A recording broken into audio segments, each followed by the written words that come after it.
Guys அனைவருக்கும் வணக்கம். இன்னைக்கான வீடியோவில் நம்ம ஆர்சிபியோட பெஸ்ட் பிளேயிங் லெவனை பற்றி தான் இந்த வீடியோ ஃபுல்லாக நம்ம பார்க்க போகிறோம். சரி வாங்க வீடியோக்குள்ள போயிடலாம்.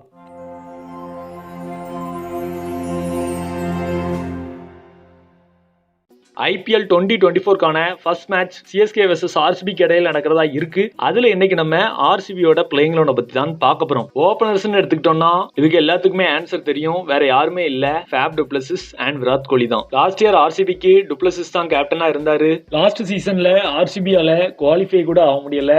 அதுதான் சிச்சுவேஷனா இருந்துச்சு. பட் ஃபேப் டு பிளசிஸ் நிறைய மேட்ச்ல நல்ல பெர்ஃபார்மன்சஸ் பண்ணிட்டு இருந்தாரு. ஆஸ் அ கேப்டனாவும் டீசன்ட் பெர்ஃபார்மன்சஸ் கொடுத்தாலும் ஓவரால் பிளேயிங் லெவனால அவங்களால குவாலிஃபை ஆக முடியல. டுப்ளசிஸை பொறுத்த வரைக்கும் கேப்டன்சியும் ஓரளவுக்கான டீசன்ட் கேப்டன்சி தான் பண்ணாரு. பட் என்னதான் நல்ல கேப்டன் பண்ணாலுமே மித்த பிளேயர்ஸும் அவங்களோட கான்ட்ரிபியூஷனை ஃபுல்லா கொடுத்தால் மட்டுமே அந்த டீமால குவாலிஃபை ஆக முடியும். லாஸ்ட் சீசன் அது மிஸ் ஆயிருச்சு. இந்த சீசன் என்னவா இருக்குங்கிறத நம்ம வெயிட் பண்ணி தான் பார்க்கணும். அடுத்தது விராட் கோலின்னு எடுத்துக்கிட்டோம்னா கோலியை பத்தி நான் சொல்லி தான் நீங்க தெரிஞ்சுக்கணும்னு இல்லை. அவர் அவுட்ஸ்டாண்டிங் பிளேயர் தான். அவருக்கு கொடுக்கப்படுற ரோலை கிளியரா பண்ணுவாரு. இந்த சீசன் எல்லா சீசனும் மாதிரி இல்லாம ஒரு டிஃபரண்ட் சீசனா விராட் கோலிக்கு அமைஞ்சுன்னா ரொம்பவே சூப்பரா இருக்கும். எதை பத்தி சொல்றேன்ட்டு உங்களுக்கே புரிஞ்சிருக்கும். ஒன் டவுன் வேற யாருமே இல்ல, நம்ம ரஜத் பட்டிதர் தான். ரஜத் பட்டிதர் ஒரு Indian young middle order batsman. பர்டிகுலரா ஸ்பின்னர்ஸை நல்லா விளையாடக்கூடிய ஒரு சூப்பர் பேட்ஸ்மேன். ரஜத் பட்டிதரோட அடிஷன் இந்த சீசன்ல கண்டிப்பாவே நல்லா இருக்கும். அவரோட பெர்ஃபார்மன்ஸஸ் ஃபுல்லா கொடுப்பாருங்கிற நம்பிக்கை எனக்கு இருக்கு. ஃபோர்த்து நம்மளோட கிளென் மேக்ஸ்வெல். மேக்ஸ்வெல்லை பொறுத்த வரைக்கும் ஆர்சிபிக்கு ஒரு பெரிய பிளஸ். லாஸ்ட் சீசன் எடுத்துக்கிட்டோம்னா ஆர்சிபி ஒரு 180 இல்ல 150 அடிக்கிறாங்கன்னா அதுல மேக்ஸ்வெல், ஃபேப் இல்ல விராட் கோலி ஒருத்தர் பெரிய லாங் இன்னிங்ஸ் விளையாடி இருப்பாங்க. சோ அப்படிதான் லாஸ்ட் சீசன் அமைஞ்சு.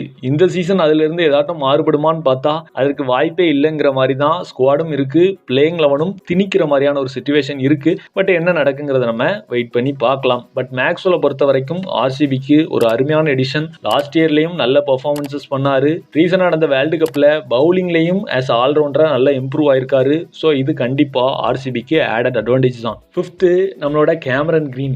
கேமரன் கிரீனை எதுக்கு எடுத்தாங்கன்ட்டு ஆர்சிபி கோச் ஒரு விளக்கம் கொடுத்திருந்தாரு. பெங்களூர் கிரவுண்ட்ல மிடில் ஆஃப் த ஸ்டேஜ்ல இவர் பேட்ல இருந்து நிறைய சிக்ஸஸ் அண்ட் ஃபோர்ஸ் நாங்க எதிர்பார்க்கிறோங்கிற மாதிரி ஒரு பதில சொல்லியிருந்தாரு.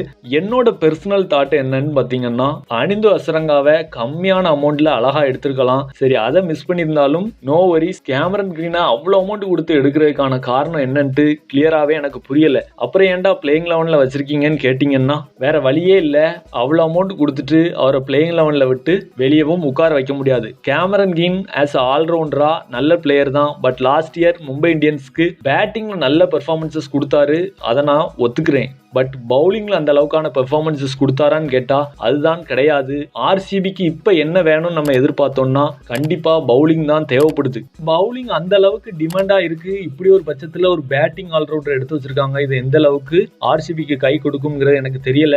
பிரைஸ் அமௌண்ட் காரணத்தினால மட்டுமே கேமரன் கிரீன் இன் பிளேயிங் லெவன்ல ஆர்சிபிக்காக நான் வச்சிருக்கேன். 6th பிளேஸ்ல தினேஷ் கார்த்திக். லாஸ்ட் இயருக்கு முந்தின சீசன் நல்ல பெர்ஃபார்மன்ஸஸ் கொடுத்தாரு. அவரோட பேட்டிங் பெர்ஃபார்மன்ஸஸ் அந்த அளவுக்கு இருந்துச்சு. நிறைய மேட்சஸ் நல்லா ஃபினிஷ் பண்ணி கொடுத்தாரு. இன்னிங்ஸ் முடிகிறப்ப ஆர்சிபியோட டோட்டல் இன்க்ரீஸ் ஆகிறதுக்கு பெரிய உதவியா இருந்தது நம்மளோட தினேஷ் கார்த்திகோட இன்னிங்ஸ் தான். பட் லாஸ்ட் இயர் சொல்லிக்கிற அளவுக்கான பெரிய பெர்ஃபார்மன்ஸஸ் வரல. இன்ஃபேக்ட் ஒரு சில மேட்சஸ்ல ஃபீல்டிங் கொஞ்சம் சொதப்பின காரணத்தினாலேயே மேட்சஸையும் ஆர்சிபி லாஸ் பண்ணிருப்பாங்க. இப்போதைக்கும் மேட்சஸ்ல பெரிய அளவுக்கான டச்சஸ் எதுவுமே இருந்த மாதிரி தெரியல. கமெண்ட்ரி தான் பண்ணிட்டு இருக்காரு. பட் இருந்தாலும் டிகேவோட எக்ஸ்பீரியன்ஸ்க்கு நம்ம ரெஸ்பெக்ட் கொடுத்தே ஆகணும். ஸோ அவர் ஷுவரா பிளேயிங் லெவன்ல இருப்பாரு. அவரோட எக்ஸ்பீரியன்ஸ் ஆர்சிபிக்கு சம்டைம்ஸ் ஹெல்ப் பண்ணலாம். 7th place மஹிபோல் Lomror.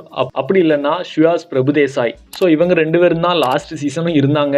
இந்த சீசனும் எனக்கு தெரிஞ்சு விளையாடக்கூடிய பொட்டன்ஷியல் பிளேயர்ஸா இவங்க ரெண்டு பேரத்துல ஒருத்தர் தான் இருப்பாங்க. ஸோ மஹிபோல் லோம்ரோரா இருக்கட்டும் இல்ல பிரபுதேசாயா இருக்கட்டும் இவங்களுக்கான வாய்ப்புகள் நிறைய கிடைக்கப்பட்டாலும் பெரிய அளவுக்கான பெர்ஃபார்மன்ஸஸ் இதுவரைக்கும் ஆர்சிபிக்கு இவங்க பண்ணவே இல்லை. பட் ஒட்டுமொத்த ஸ்குவாடை பார்த்தா இவங்களை தவிர இந்த பிளேஸ்ல வேற எந்த பிளேயரையும் வைக்க முடியாது. பிராக்டிக்கலா பார்த்தோம்னா மஹிபோல் லோம்ரோர் இல்லாட்டி ஷுயாஸ் பிரபுதேசாய் இவங்க ரெண்டு பேர்த்துல ஒரு பிளேயர் விளையாடுறதுக்கு தான் சான்சஸ் அதிகமா இருக்கு. என்னோட சாய்ஸ் ஷுயாஸ் பிரபுதேசாய். 8th பிளேஸ்ல அல்சாரி ஜோசப். ஃபாரின் ஃபாஸ்ட் பவுலர்ஸா Alzarri Joseph, Reece Topley, Lockie Ferguson மாதிரியான பிளேயர்ஸ் இருந்தாலும் இருந்தாலும் அல்சாரி ஜோசப்பை நான் பிக் பண்ணுறதுக்கான காரணம் அவரோட பவுலிங் எபிலிட்டி அண்ட் சம்டைம்ஸ் பேட்டிங்கும் நல்லா சுற்றுவார். Decent fielder. அவரோட bowling ability to bowl in both power play and death overs ரெண்டுமே அவ்வளோ அருமையாக இருக்கு. குஜராத் டைட்டன்ஸே ஏன் அல்சாரி ஜோசப் மாதிரியான ஒரு பிளேயரை விட்டுட்டு ஸ்பென்சர் ஜான்சன் மாதிரியான ஒரு பிளேயரை எடுத்தாங்கன்ட்டு இன்னைக்கு வரைக்கும் எனக்கு புரியல. பட் அல்சாரி ஜோசப் ஓவராலா ஒரு சூப்பர் அடிஷன் டு ஆர்சிபி. இவர் கண்டிப்பா பிளேயிங் 11ல இருக்கணும். இருந்தாங்கன்னா அது கண்டிப்பா ஆர்சிபிக்கு அட்வான்டேஜ் தான். 9th place Mohammed Siraj. சிராஜை பொறுத்த வரைக்கும் லாஸ்ட் இயர் ஆர்சிபிக்கு அவ்வளோ சூப்பர் பர்ஃபார்மன்சஸ் கொடுத்தாரு.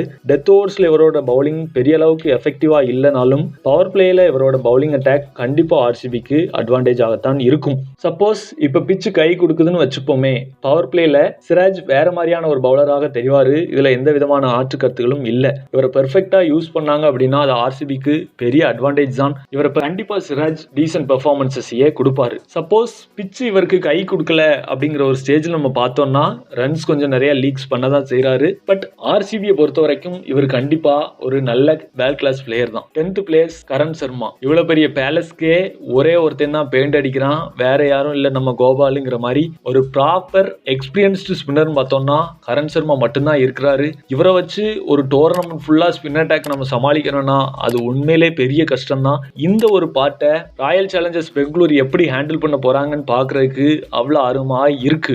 கரண் சர்மா ஒரு டீசன்ட் ஸ்பின்னர், நல்ல ஐபிஎல் எக்ஸ்பீரியன்ஸ் இருக்கு, அவரை ஒரு பக்கம் வச்சிடலாம்.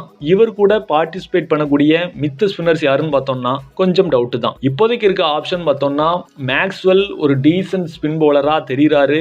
4 ஓவர்ஸ் பவுல் பண்ணக்கூடிய கேப்பபிலிட்டி அவர்கிட்ட இருக்கு. இந்த ஒரு ரீசனால ஆர்சிபி தப்பிச்சாங்க. அப்படி இல்லை அப்படின்னா யங் டேலண்ட்டை வச்சு ரிஸ்க் எடுக்கிற மாதிரியான ஒரு சான்ஸ் இருந்திருக்கும். சப்போஸ் நல்லா பவுல் பண்ணிட்டா பிரச்சனை இருந்திருக்காது. அப்படி இல்லைன்னா அது ஆர்சிபியை பொறுத்த வரைக்கும் பெரிய ஹெட்டேக்காக மாறி இருக்கும். மேக்ஸ்வெல் இப்போ ரீசனா நடந்துட்டு இருக்க சீரீஸ்ல எல்லாமே பவுல் பண்றது கண்டிப்பா அட்வான்டேஜ் தான். அந்த ஒரு ரீசனால மட்டும்தான் கரண் சர்மா வச்சு தப்பிச்சிட்டாங்க நம்மளோட royal challengers Bengaluru. 11th place S Dayal. S தயாலை பொறுத்த வரைக்கும் லாஸ்ட் சீசன் பெரிய அளவுக்கு போகல. இன்ஃபேக்ட் அந்த கேகேஆருக்கு எதிரான மேட்ச்ல 5 6 விட்டு கொடுத்தாரு. அது உண்மைதான். பட் அதெல்லாம் வச்சுட்டு பார்த்தோம்னா எஸ் தயால் ஒரு டீசன்ட் பவுலர் தான். அவரோட அந்த லெஃப்ட் ஆர்ம் பவுலிங் ஆக்ஷன் கண்டிப்பா ஆர்சிபிக்கு சில விதங்கத்துல அட்வான்டேஜாக இருக்கலாம். எந்த அளவுக்கு இவர் ஆர்சிபிக்கு பிளே பண்றாருங்கிறத நம்ம ஷுவரா பார்த்தே ஆகணும். பட் இவருக்கான வாய்ப்புகள் ஷுவராகவே கிடைக்கும். அதில் எந்த விதமான மாற்று கருத்துக்களும் இல்லை. ஓவரால் ஆஸ் அ டீமாக ஆர்சிபி எப்படி பெர்ஃபார்ம் பண்ணுறாங்கிறத நம்ம வெயிட் பண்ணி பார்க்கலாம். ஸோ ஓவராலாக இப்போதைக்கு ஆர்சிபியோட பிளேயிங் 11 எப்படி இருக்குன்னு பார்த்துக்கிட்டோம்னா லாஸ்ட் இயர் இருந்த ஆர்சிபிக்கும் இந்த இயர் இருந்த ஆர்சிபிக்கும் பெரிய அளவுக்கான சேஞ்சஸ் இல்லை. இதுதான் உண்மை. பட் இந்த ஸ்குவாடை வச்சு இந்த பிளேயிங் 11 வச்சு எப்படி அவங்க வின் பண்ண போகிறாங்கிறது தான் உண்மையிலேயே பெரிய கொஸ்டின் மார்க்காக இருக்கும்.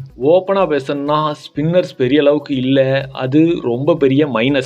அப்படி ஸ்பின்னர்ஸோட தாக்கத்தை கொஞ்சம் கம்மி பண்ணணும் அப்படின்னா ஃபாஸ்ட் பவுலிங் யூனிட்டை பக்காவா கொண்டுட்டு போகணும். கேமரன் கிரீனை உட்கார வச்சுட்டு சிராஜ், அல்சாரி ஜோசப், ராஸ் டாப்லே 3 பேர்த்தையும் எடுத்துட்டு போனா இதே ஆர்சிபியோட பிளேயிங் 11 வேற மாதிரி இருக்கும். இப்போதைக்கு அதை தடுத்துக்கிட்டு இருக்குது கேமரன் கிரீனும் அவரோட அந்த பிக் பிரைஸ் டேகும் தான். சீரியஸா ஃபாஸ்ட் பவுலிங் அட்டாக் நல்லா இருந்துச்சுன்னா அவங்க விக்கெட்ஸ் எடுக்க ஆரம்பிப்பாங்க. அது ஸ்பின்னர்ஸுக்கு ரொம்ப லேஸாக இருக்கும். சப்போஸ் ஃபாஸ்ட் பவுலிங்கும் பெரிய அளவுக்கு கொண்டு போகாம ஸ்பின்னர்ஸும் இதே ஸ்பின்னர்ஸ் வச்சு ஓட்டன்னா அது ஆர்சிபிக்கு பெரிய ஆபத்தாக முடியலாம். பட் இது அவங்க நோட் பண்ணியிருப்பாங்களான்னு தெரியல.